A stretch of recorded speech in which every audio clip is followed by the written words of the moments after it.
Trompedemia, episodio número 3.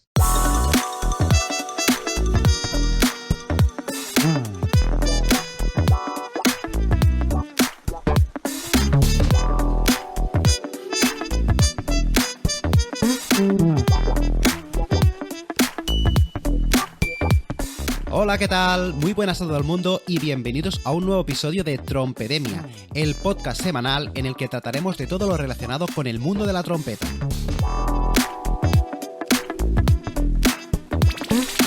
Noticias, actualidad, historia, buenas prácticas, entrevistas, de todo esto y mucho más hablaremos en este programa. Yo soy Carlas Raya, profesor y trompetista profesional, y te invito a escuchar tu podcast favorito de música, así que ¡empezamos!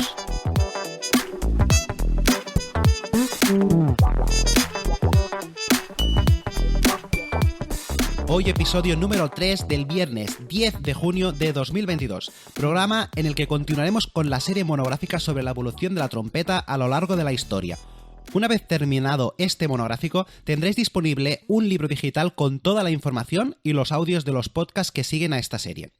Recordad que en el primer episodio presentamos un poco el proyecto Trompedemia y me presenté yo como director de la academia.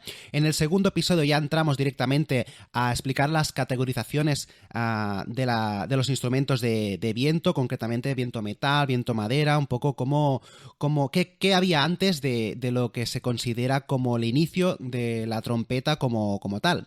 Y en este tercer episodio hablaremos de la trompeta en el Renacimiento. Pero antes de ello, recuerda que Trompedemia es mucho más que un podcast. Se trata de una academia de formación online para aprender la trompeta de forma fácil y divertida desde casa o desde donde tú quieras. Como novedades, esta semana os traigo el lanzamiento del curso de iniciación, que ya está disponible en YouTube, en el canal Trompedemia. Este curso es de iniciación a la trompeta y se basa en la explicación de cómo trabajar correctamente el libro Escuchar, Leer y Tocar. El curso contiene partes del libro, contiene explicaciones de cómo trabajar, cómo analizar correctamente la partitura, se basa en cómo tocar correctamente cada una de las piezas que vienen presentadas en el libro, pero aparte también doy una explicación técnica para ir mejorando también con el aprendizaje del instrumento. Además, la ventaja de este curso es que tendrá asistencia técnica. Directamente en YouTube podrás dejar tu comentario o tus dudas y cuando pueda te responderé.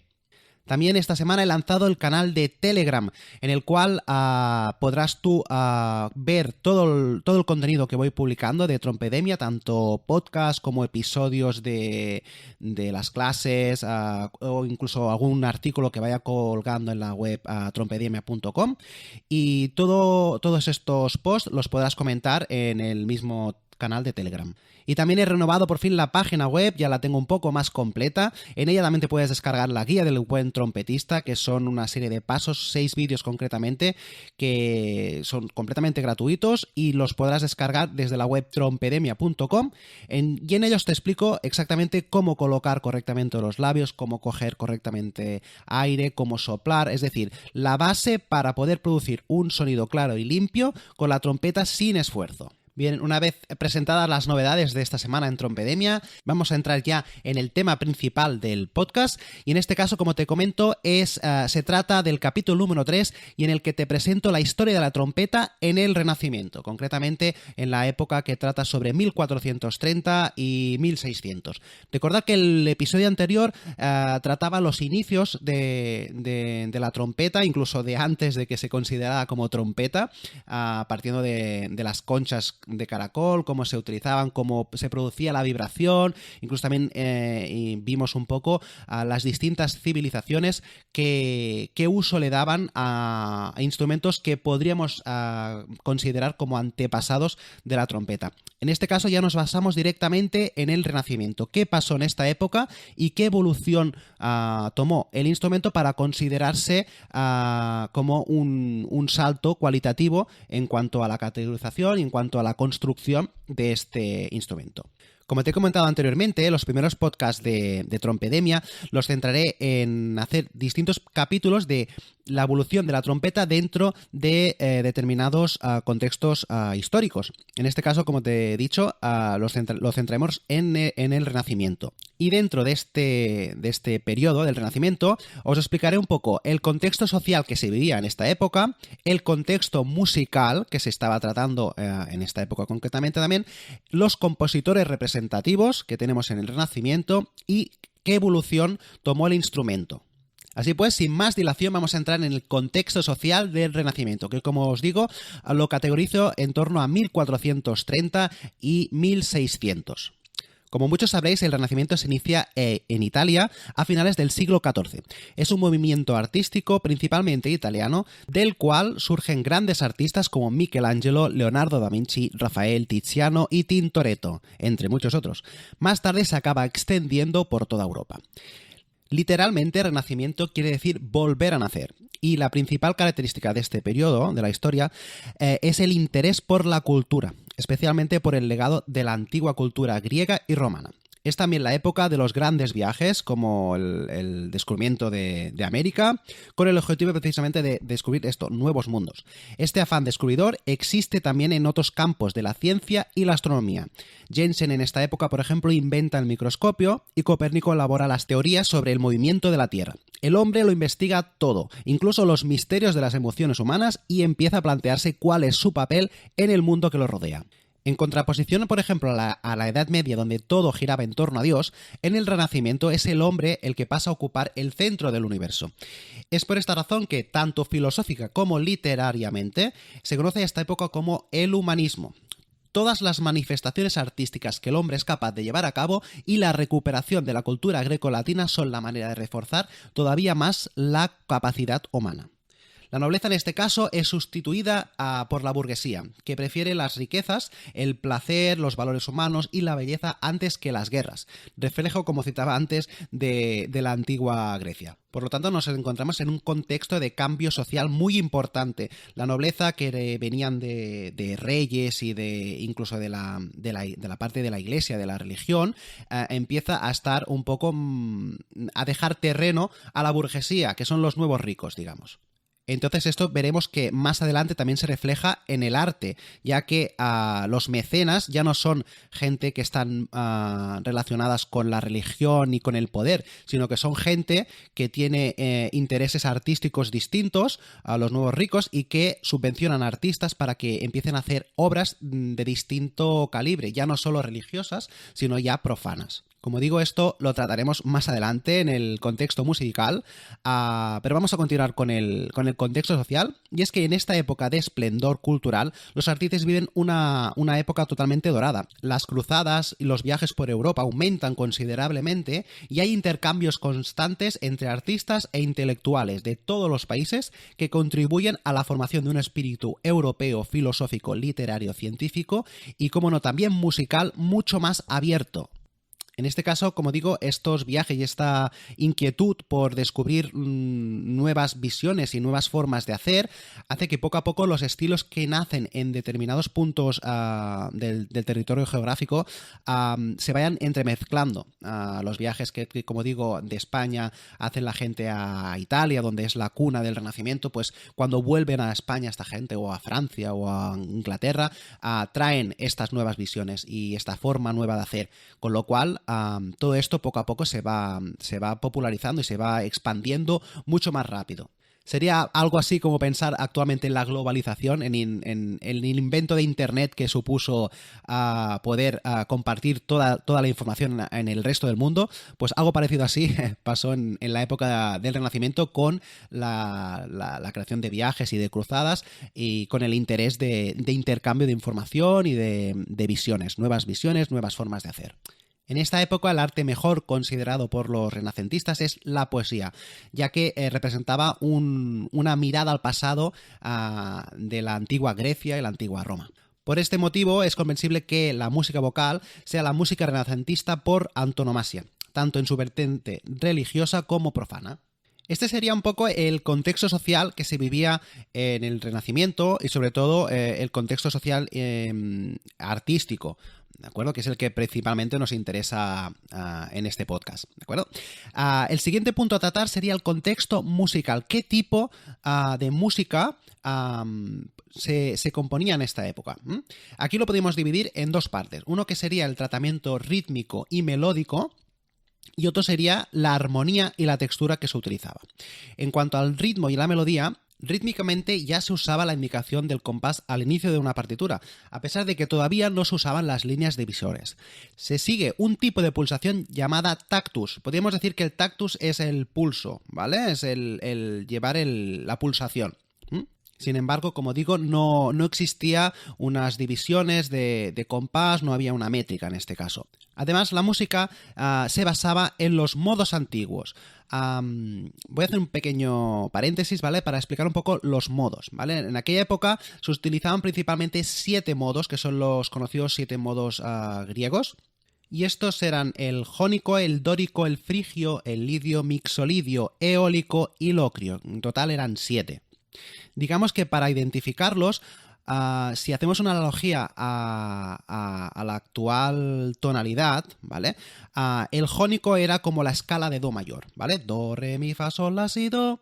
Sería esto. El dórico sería como la escala de do mayor, pero empezando por la nota re. Es decir, re, mi, fa, sol, la, si, do, re. El frigio sería lo mismo, pero empezando por la nota mi, teniendo en cuenta siempre la escala de do mayor, que es la organización tonal sería de tono, tono, semitono, tono, tono, tono, semitono. Por lo tanto, la escala frigia sería mi, fa, sol, la, si, do, re, mi. Aquí, pues, los cantores pues empezaban por el mi, si, ra, ri, ro, ra, ri, ro, ri, re, ri, ro, re, ri. Podrían hacer, evidentemente, otras melodías. Como digo, si tienes dudas aún de todo esto, yo te dejaré en el libro que publicaré cuando acabe toda esta colección de episodios. Publicaré mucha más información al respecto. Ahora tampoco no quiero, sino tendría que dedicar un podcast entero para explicar todos los modos. Pero bueno, simplemente para que tengas en cuenta que en aquella época se utilizaban 7 modos y que no existía la tonalidad como tal. Simplemente eran los modos antiguos. Como te comento, la música continúa basándose en estos modos antiguos, por lo tanto no existía una tonalidad, pero algunos compositores empiezan a utilizar cada vez más notas alteradas, denominadas así porque no pertenecían al modo en el que estaba escrita la obra. Es decir, el modo de re, mi, fa, sol, la, sol, fa, mi, re, el dórico, no tenía el fa sostenido, que es lo que convertiría a este modo en una escala de re, mi, fa, sol, la, sol, fa, mi, re.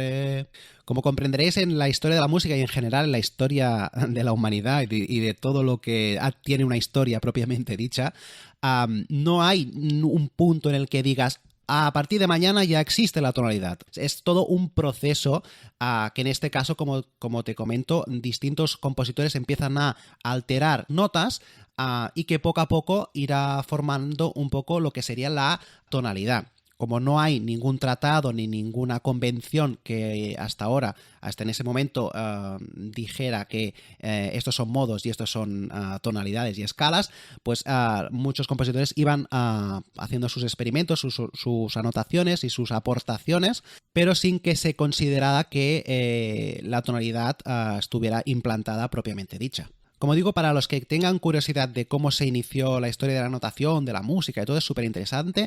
Dejaré un enlace en el libro que publicaré una vez pasado todos estos 2 episodios de podcast, y allí lo encontraréis de manera muy resumida y muy detallada. Y también te recomiendo que escuches el episodio anterior de Trompedemia, el podcast número 2, en el cual también se presentan algunos ejemplos musicales de este tipo de sonoridad que está formada en épocas anteriores. Vista esta parte de ritmo y melodía, vamos a ver qué tipo de armonía y de textura tenía la música renacentista. Igual que en la pintura se inicia el arte de la perspectiva, en la música también se intenta encontrar esa profundidad en las armonías. Una de las diferencias más notables entre la época medieval y el Renacimiento a la hora de componer sobre todo música se encuentra en la textura y la manera que tienen los compositores de escribir sus obras.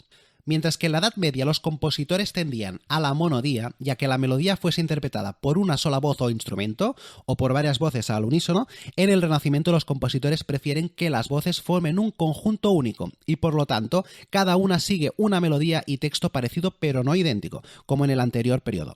Esto, más que una explicación, se merece un audio. Un audio en este caso vale más que 1000 palabras. Entonces vamos a escuchar un ejemplo de canto gregoriano, concretamente el Deum Verum, y veréis cómo las voces todas hacen una única melodía y todas dicen el mismo texto. Veréis que una parte es así y después, más adelante, habrá una polifonía pero muy simple y las voces siempre mantienen la misma distancia las unas de las otras. Vamos a escucharlo y después lo comentamos.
Realmente es música que transporta a otra época, ¿eh? Es muy curiosa esta música porque puede parecer muy aburrida, muy simple, pero realmente si intentas escucharla con atención, te transporta a otro mundo. Es casi un ritual. Supongo que os habéis fijado que en la mitad del audio ha habido una polifonía, pero aún así las voces mantenían la misma distancia la una con la otra y el texto era siempre idéntico. Ahora veremos un ejemplo de una composición de Giovanni Pierluigi di Palestrina. No sé si se dice exactamente así, pero bueno, más o menos. Palestrina, vaya, para los amigos. Y escucharemos el Magnificat, ¿de acuerdo? Veréis que aquí ya existe una polifonía, existe una diferencia entre las voces y de hecho el texto se encuentra repartido entre estas distintas voces, de forma que solo se entiende si se cantan todas a la vez. Esta característica que empezó a popularizarse en el Renacimiento implica una nueva forma de componer, en la cual las distintas voces se van escribiendo todas a la vez. Muy a menudo se utiliza esta imitación y en la canción de tipo canon se utiliza este tipo de recurso compositivo. Como digo, vamos a escuchar este tipo de textura.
Habéis visto qué cambio, entre una época y otra, ¿eh? Aquí hay mucho más, una textura contrapuntística, hay juegos de imitación, hay juegos de distintas dinámicas. Sin embargo, en la Edad Media era todo mucho más plano y es una descripción un poco artística de precisamente en la época que se vivía. En el Renacimiento, como os digo, era una visión al pasado, a la luz, al despertar, a la inquietud. Entonces, las voces incluso representan esta inquietud, ¿no? De ir persiguiéndose tan, tan, ta, tan, pam, pam, pam, pam, las respuestas que hay. En cambio, en la Edad Media, pues la música característica allí era como un reflejo de la sociedad concretamente, era muy plana, muy aséptica, sin prácticamente querer decir nada. Muy bien, pues una vez hemos visto tanto el contexto social como contexto musical y escuchado estos ejemplos que creo que os habrán ayudado más a comprender la música de esta época, vamos a ver los compositores representativos del Renacimiento. Empezaremos por uno de los más conocidos, que es Giovanni Pierluigi da Palestrina. En este caso, Palestrina tomó como propio el nombre de su pueblo, Palestina. Como digo, Giovanni nació en Palestrina en 1525 y murió en Roma en 1594. Fue compositor y director musical de las capillas papales desde 1550 hasta su muerte y fue el representante más conocido de la escuela romana de composición musical del siglo XVI. Tuvo una influencia duradera en el desarrollo de la música eclesiástica secular en Europa, especialmente en el desarrollo del contrapunto, que el contrapunto es el efecto que hemos visto de este último ejemplo sonoro, en el cual las voces se van intercalando entre unas y otras. Compuso obras profanas y un gran número de obras religiosas, más de 100 misas y 400 motets, entre otros. Su obra se considera como la culminación de la polifonía renacentista. En el libro, como digo, os dejaré un enlace a una obra suya, pero para que os hagáis una idea de qué tipo de composición hacía Palestrina, os dejo un fragmento de una obra suya.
Como veis, esta obra no tiene textura contrapuntística. La letra era exactamente la misma, pero sí que existía una polifonía. Las voces tenían distintas melodías y se podía escuchar una diferencia en relación a la música medieval.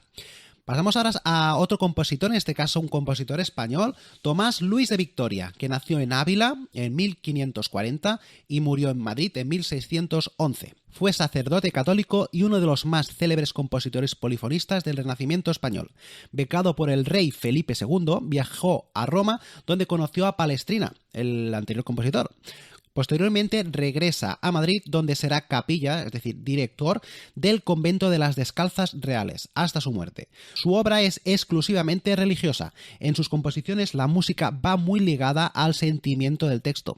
Su obra más destacada es el Officium Defunctorum, en este caso compuesta para 6 voces en el año 1605. Vamos a escuchar un fragmento de este Officum Defunctorum, si lo he pronunciado bien.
Si os habéis fijado en este caso, la textura de esta pieza es distinta. En el caso de Palestrina era una textura polifónica pero sin contrapunto, y en este caso sí que ha existido una textura contrapuntística. Pasamos ahora a hablar de Andrea Gabrieli, que nació en Venecia en 1510 y murió también en esta misma ciudad en 1586. Fue compositor y organista italiano, además de el primer miembro de la Escuela de Compositores veneciana con renombre internacional, promocionando el estilo veneciano tanto en Italia como en Venecia. Su forma de escribir era muy contrapuntística, y además hay que destacar que este autor compuso las canzonas per sonara para 4 instrumentos de viento metal. De esta época también podemos hablar de Giovanni Gabrieli, que precisamente era sobrino de Andrea. En este caso, Giovanni nació en Venecia en 1555 y murió también en esta misma ciudad en 1612. Como digo, fue sobrino del compositor Andrea Gabrieli y el discípulo preferido de su tío. Muchas de las obras escritas por Giovanni Gabrieli fueron compuestas pensando en la sonoridad de la Gran Basílica de San Marcos en Venecia, donde trabajó como organista y maestro de capilla desde el año 1585, año en el que ganó la plaza para poder trabajar oficialmente como organista en esta iglesia.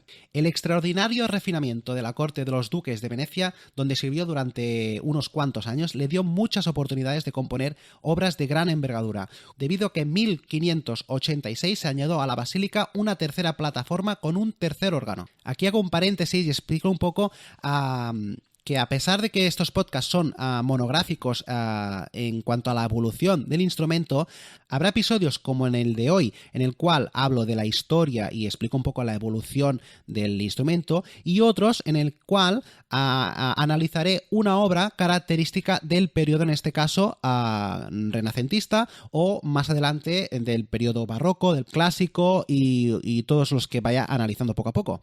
Precisamente del Renacimiento analizaré la obra Pianoforte, que es composición de este autor, Giovanni Gabriele. Pero como os digo, esto será la semana que viene. Ahora continuamos con los compositores representativos y en este caso le toca el turno a Antonio de Cabezón.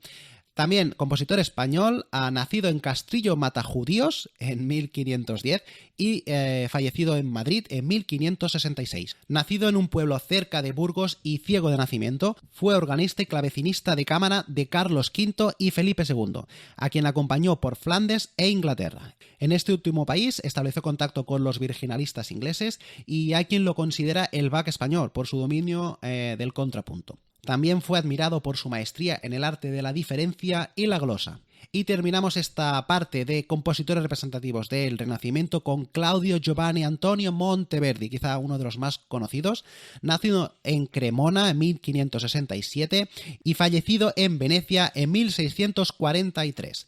Fue compositor italiano situado cronológicamente en el paso entre el Renacimiento y el Barroco. De hecho, sus obras reflejan claramente el cambio estilístico entre las dos épocas. Después de unos años de formación, Monteverdi sobresale entre otros jóvenes autores de la época como compositor de madrigales con un claro lenguaje musical renacentista. Posteriormente, en el año 1602, es nombrado maestro de capilla del duque de Mantua. El interés que tiene Monteverdi en la ópera, que es una forma musical aparecida durante el barroco, lo llevó a la composición de varias de ellas, entre las cuales destaca Orfeo, la primera que escribió y en la cual se incorpora por primera vez las trompetas en la formación orquestral. Desde 1613 hasta su muerte trabajó como maestro de capilla en San Marcos, componiendo óperas, madrigales y música religiosa, ya con un estilo claramente barroco. Podríamos decir que este compositor hizo el cambio entre lo que sería el estilo renacentista y el estilo barroco que veremos más adelante. Si bien trabajó extensamente en la tradición de la polifonía renacentista anterior, como lo demuestran sus madrigales, emprendió grandes desarrollos en cuanto a su forma y melodía y comenzó a emplear la técnica del bajo continuo, muy característica del periodo posterior, es decir, el barroco. No entraremos en este podcast a tratar el bajo continuo. Si tienes interés, tendrás que esperarte hasta que hablemos del barroco. Monteverdi combinó las estructuras homofónica y contrapuntística, donde utilizó libremente armonías y disonancias. Defendió sus técnicas, a veces novedosas, como los elementos de lo que él denominó seconda práctica, en contraste con el estilo anterior más ortodoxo que él mismo denominó prima práctica. La segunda práctica hace referencia a un estilo de composición musical basado en la preeminencia de la música sobre la palabra, es decir, aquel que, en el caso de una obra vocal, otorga más importancia a los aspectos musicales de la composición que al texto sobre el que se encuentra elaborada la música. Además, dota de mayores libertades armónicas y contrapuntísticas en relación a las rigurosas limitaciones de la prima práctica. Esto es un ejemplo clarísimo de esta idea, esta inquietud de los compositores y artistas de esta época en querer investigar, en querer innovar en cuanto a la forma de componer. Estos serían principalmente los compositores representativos del Renacimiento. Una vez vistos estos, vamos a ver qué evolución tomó la trompeta y sobre todo el papel de los trompetistas. Hasta ahora el trabajo de los trompetistas se limitaba a anunciar la llegada de los nobles y los reyes, tal y como se estaba haciendo durante la época media. Los músicos se podían dividir en dos tipos: los que tocaban en la corte, que tocaban especialmente en palacios y exclusivamente al servicio del rey, y los músicos militares, que son los que tocaban en los torneos, campos de batalla y demás celebraciones y actos festivos. Te recomiendo en este punto que, si no lo has hecho, escuches el episodio anterior porque tendrás ejemplos sonoros de cómo sonaban los instrumentos en las civilizaciones greca y sobre todo romana, y sobre todo para que te des cuenta del papel que tenía la trompeta en el campo militar, especialmente en la civilización romana. Volviendo al Renacimiento, los trompetistas estaban excluidos de la música vocal y polifónica, ya que la trompeta se consideraba un instrumento vulgar y de poco prestigio para la música culta. Esta consideración se debía a las limitaciones físicas que tenían los instrumentos de la época y a la dificultad que comportaba tocarlos de manera correcta. La trompeta solo podía tocar los armónicos naturales del instrumento, con lo cual no podía hacer una escala o tocar un modo. Entonces, melódicamente eran instrumentos muy limitantes. De esta época nos encontramos, sin embargo, con un instrumento muy parecido a la trompeta, al menos en la manera de producir el sonido, a través de la vibración de los labios, y que sí era considerado un instrumento musical de prestigio. Este instrumento era el corneto.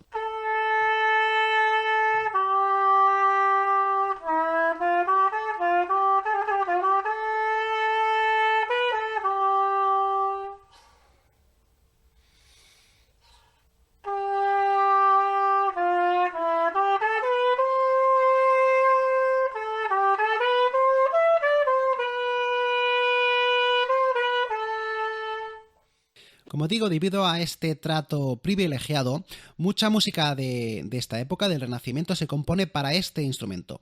Y hoy en día se considera como la trompeta del Renacimiento, a pesar de que no estaba hecho ni de metal, ni tiene unas características tímbricas que se podían asemejar a la trompeta actual. De hecho, en la obra que analizaré relacionada a la época renacentista, que es la sonata Pianoforte de Giovanni Gabrieli, está compuesta por dos coros, de los cuales el primero de ellos está formado por dos cornetos. Como digo, ya trataremos en el siguiente episodio esta obra en profundidad, pero para que hoy no os quedéis con la duda y podáis ver la diferencia tímbrica entre el corneto y la trompeta, os he querido poner un ejemplo de la sonata Pianoforte tocada por instrumentos originales, con cornetos y con sacabuch, que es como el antepasado del trombón, y la misma obra, escucharemos un fragmento solo, con instrumentos actuales, con trompeta moderna de pistones, con trompa, con trombón de varas, con tuba.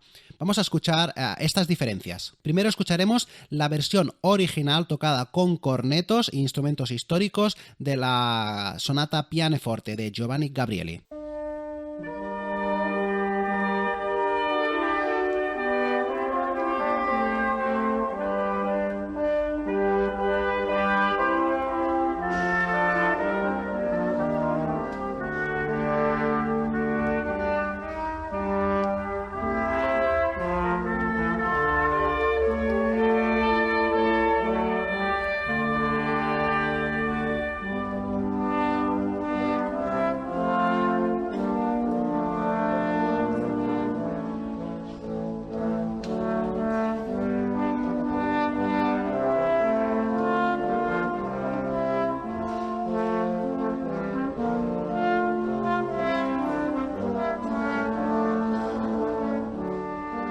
Y ahora vamos a escuchar esta misma obra, pero tocada con instrumentos actuales.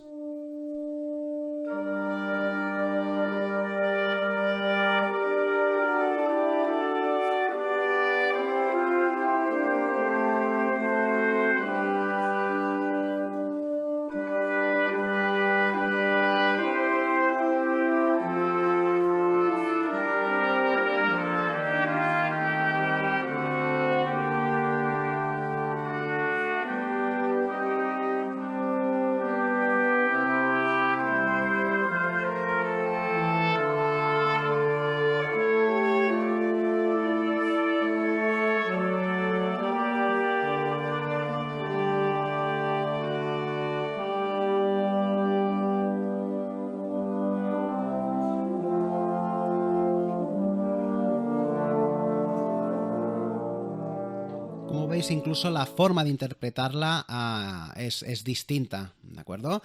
Pero bueno, aquí lo que nos centramos sobre todo era en el timbre de la trompeta y el corneto en este caso.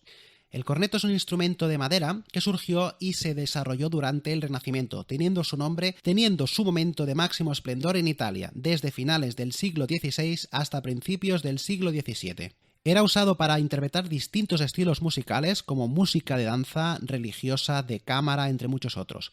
Bach, de hecho, lo utilizó en 11 de sus cantatas sacras, reforzando sobre todo la voz de las sopranos en los coros. De hecho, el timbre que tiene tan dulce y limpio ayuda mucho a precisamente esto, reforzar la voz, las voces agudas. A pesar de que es considerado por muchos como un antepasado de la trompeta, su aspecto nada tiene que ver con las actuales que conocemos hoy en día, pareciéndose más a una flauta dulce que a una trompeta, pero incorporando una ligera curvatura, precisamente de esta ligera curvatura y esta semejanza a un cuerno de animal le viene el nombre de corneto, de cuerno. Hoy en día los podemos encontrar de distintos materiales, incluso hasta de plástico, pero en aquella época se hacían de madera o de marfil, recubierto de cuero para protegerlo de la humedad que producía el músico cuando lo hacía sonar, cuando soplaba por el interior.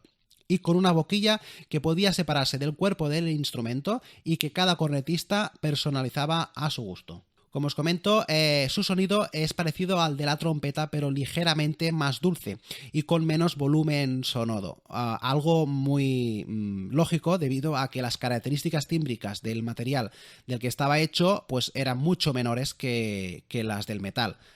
Estamos hablando de un instrumento construido de marfil o de madera, con lo cual vibraba muchísimo menos que los instrumentos construidos de metal.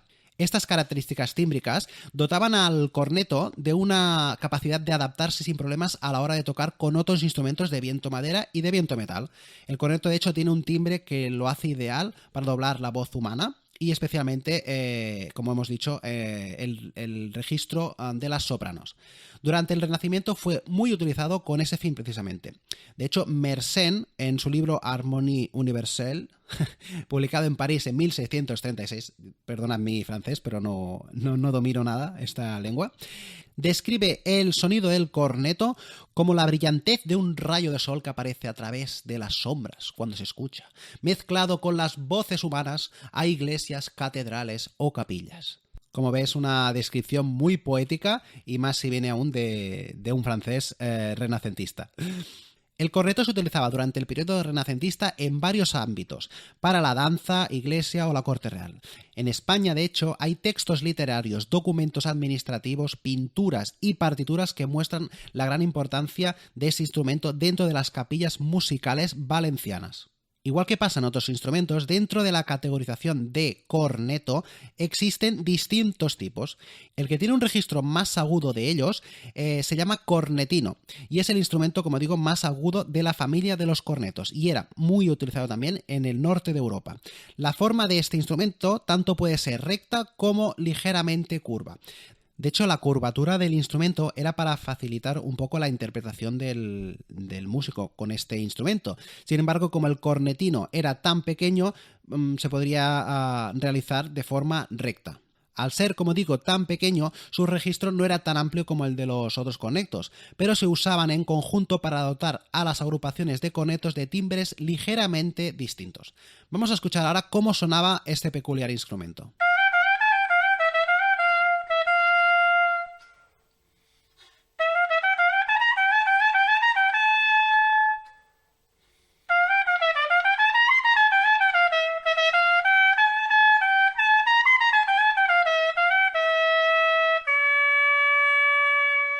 Como veis, tiene un registro muy agudo y esto hace que su forma de tocar sea distinta a la de otros instrumentos de la misma familia como el corneto o el serpentón, que veremos que es el instrumento más grave de esta familia de instrumentos.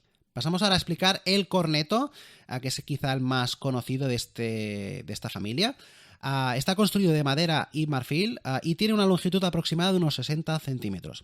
Normalmente la sección transversal del instrumento es octogonal y está revestida de cuero precisamente, como hemos dicho antes, para protegerlo de la humedad. En este caso, el corneto sí que tiene una forma característica ligeramente más curva que el cornetino, normalmente orientada hacia la banda derecha, ya que de este modo facilitamos que el instrumentista pudiera tapar todos los agujeros de la mitad superior con la mano izquierda y los de la mitad inferior con la mano derecha. Además, como en el cornetino, en la parte superior hay una boquilla que se puede intercambiar y adaptar a las necesidades de cada cornetista.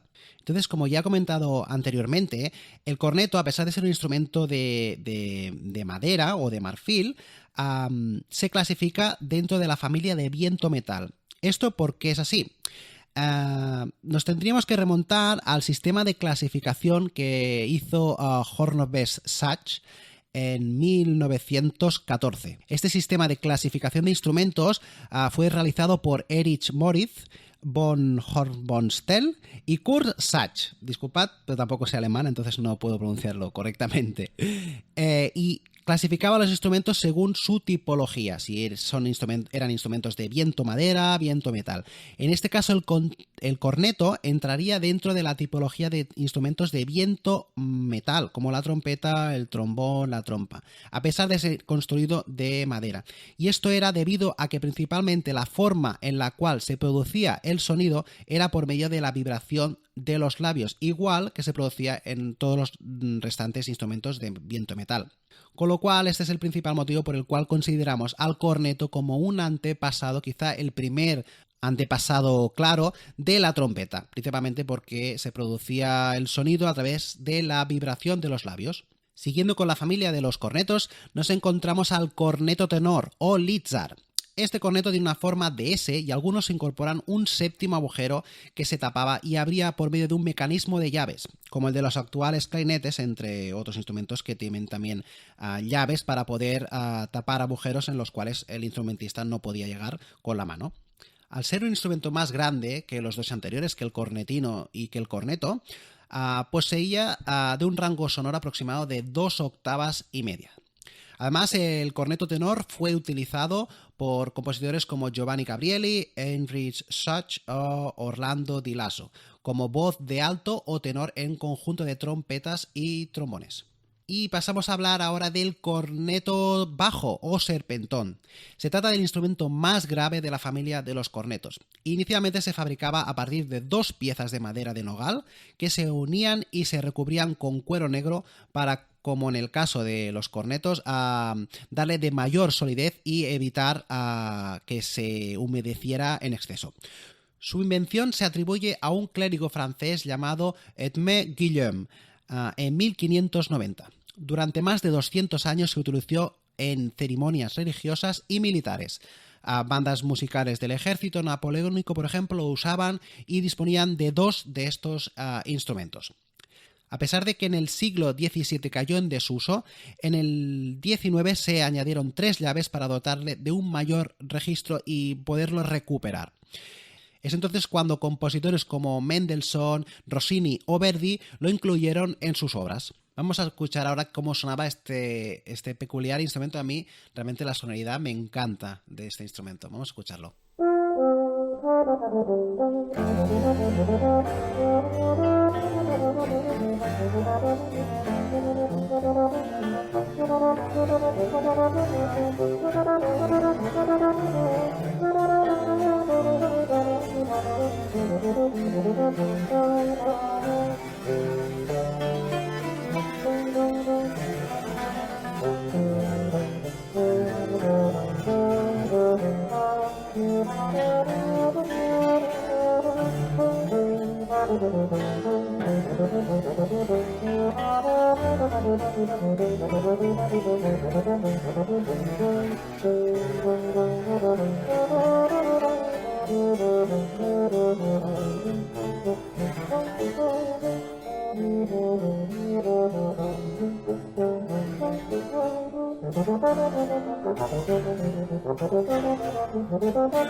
Acabamos de escuchar la sonata número 1, opus 20, de Michael Corret, tocada para serpentón y bajo continuo.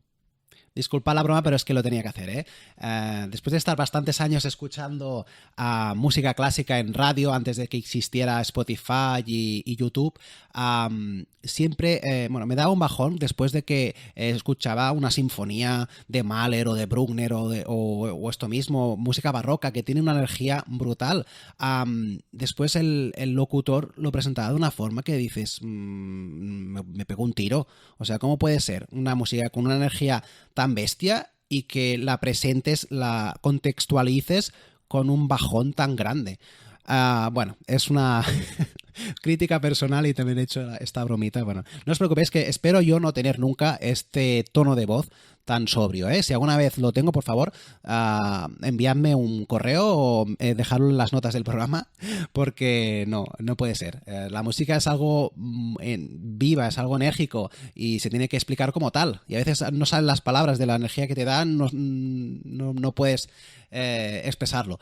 Pero bueno, yo de hecho el podcast lo intento hacer con el objetivo ¿no? De dar a conocer la música especial para trompeta y daros esta visión, ¿no? Y mostraros mi ilusión también hacia este instrumento y hacia todo lo que envuelve la trompeta. Nada más, con esta reflexión final acabamos el episodio de este podcast, que ha tratado sobre la evolución de la trompeta y contextualizándolo en el periodo renacentista. La semana que viene tenemos un episodio un poco especial porque, a pesar de tratar la trompeta en el Renacimiento, lo contextualizaremos exclusivamente en una obra que, como os he avanzado, era la obra de Giovanni Gabrieli, Pian e Forte. Ese podcast tratará un poco más a fondo dicha obra para poder analizar más al detalle qué características tenía la música del Renacimiento, pero enfocado exclusivamente al instrumento de la trompeta. Así que nada, recordad que el próximo viernes a las 7 de la mañana tendremos un nuevo episodio de Trompedemia, tu podcast favorito de música especializado en el mundo de la trompeta. Mil gracias por escucharme, por suscribirte al podcast y al canal de YouTube y apoyar esta iniciativa, que estoy seguro que te ayudará, sea cual sea tu objetivo con la trompeta. Desde tocar una canción, conocer mejor el instrumento, conocer la historia de otros trompetistas, porque a pesar de hacer los monográficos, como digo, más adelante podremos escuchar a otros trompetistas, hacer entrevistas, preguntas, muchas cosas. Todo esto y mucho más dentro de 7 días en Trompedemia. Un abrazo enorme y hasta el próximo programa.